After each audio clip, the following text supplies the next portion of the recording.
លំហាត់នេះបង្ហាញពីការរកតួចែករួមធំបំផុតនៃចំនួនខាងក្រោមចាអញ្ចឹងអក្សរករួមធំបំផុតនៃតួចែករួមធំបំផុតនៃ2ហើយនឹង4ចាអញ្ចឹងគុណរួមមកលេខ2នេះមានតួចែកលេខប៉ុន្មានខ្លះអញ្ចឹងគឺគុណឥឡូវអ្នកគ្រូរកនៅกระดาษព្រៀងបញ្យល់តោះអញ្ចឹងលេខ2មានតួចែកលេខណាខ្លះអញ្ចឹងអ្នកគ្រូដាក់សោកាត់ណាមកថាតួចែកតោះអញ្ចឹងលេខ2មានតួចែកដាច់1 2ចុះ4នេះមានតួចែកដាច់លេខណាខ្លះមាន1មាន2និង4ខ្លួនវាចាអញ្ចឹងគុណរករួមតួចែកដាច់រួមនៃ2និង4គឺមានលេខ1មានលេខ2ចាអញ្ចឹងគុណជួអាណាដែលធំជាងគេរួមឲ្យធំបំផុតនេះឃើញគេថាគេសង្កត់ថារួមឲ្យធំបំផុតអត់អញ្ចឹងគុណមើលរួមផាន់2និង4ឲ្យធំបំផុតគឺលេខ2ចាអញ្ចឹងគុណស្រង់យកមកដាក់នេះមកគឺ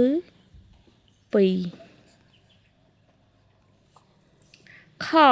រកតួចែកដាច់រួមធំបំផុតនៃ3និង6អញ្ចឹងគុណរកនៅกระดาษព្រៀងដែរអញ្ចឹងលេខ3មានលេខប៉ុន្មានខ្លះលេខ3មានតួចែកដាច់1 3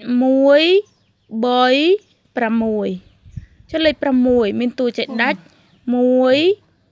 2 3និងលេខ6ខ្លួនវាចាអញ្ចឹងតួចែកដាច់រួមមាន1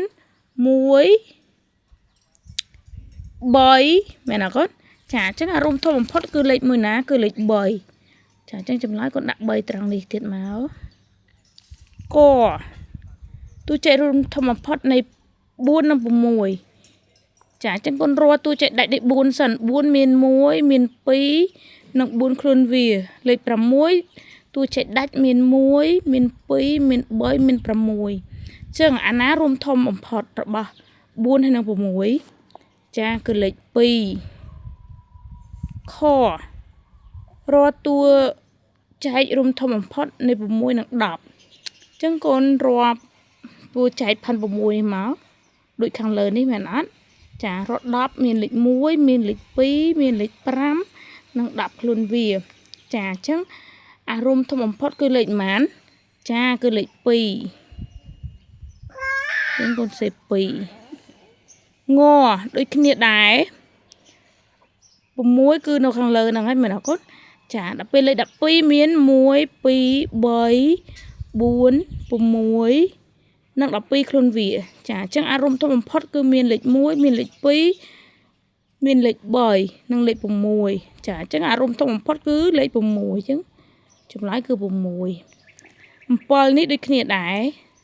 តួចែកផាន់7មាន1មាន7តួចែកផាន់14គឺមាន1មាន2មាន7និង14ខ្លួនវាអញ្ចឹងអាមួយណាតួចែករួមធំបំផុតចាគឺលេខ7លំហាត់បន្តទៀតនៅវីដេអូមួយ